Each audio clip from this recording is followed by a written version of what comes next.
leksyon ngayon. Una, kapag may nagsasalita sa harap, ay dapat tayo makinig. Pangalawa, huwag tayong maingay kapag nasa upuan kayo. At pangatlo, bawal kayong gumamit ng mga gadget. Ngayon, maaari niyo bang isumiti ang inyong mga takdang-aralin siyang aking ginagawa kahapon? Maraming salamat, pinipili. Ngayon, ano nga ba ang ating pinag-aralan kahapon? Kasi po, hindi na ang pinag-aralan natin ay patungkol sa mga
Mahusay.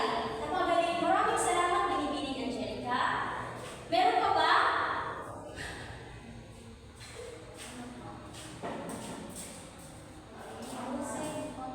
Mahusay, pangkat una. Ngayon, bibigyan naman natin ng pagkakataon ang pangkat dalawa.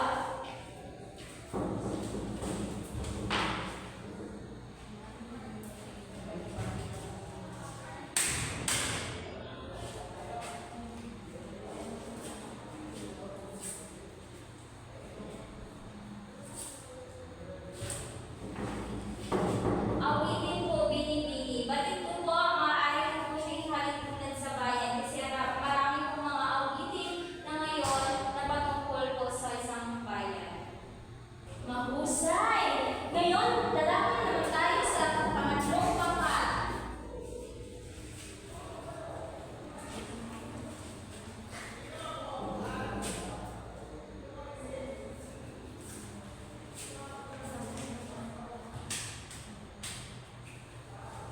Bulong po, Bini-Bini.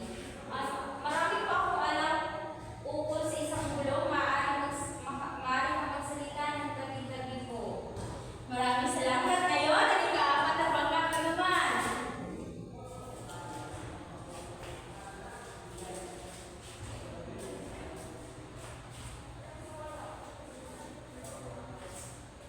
Ang napili po ng aking grupo ay isang kabisayaan na kung saan ang kabisayaan po ay dito sa atin ng mga Mindanao na marami tayong mga kayamanan katulad na lamang ng isang awitin at bulong po. Mahusay! Palakpakan natin ang bawat isa. Bilang paglalagay ng ating talakayan, magkakaroon tayo ng isa pang gawain. Ito ay isang individual na gawain. Ako ay may bibigay sa inyo ng mga katanungan at ito ay isusulat ninyo sa inyong isang kapang papel. Ito na ang katanungan.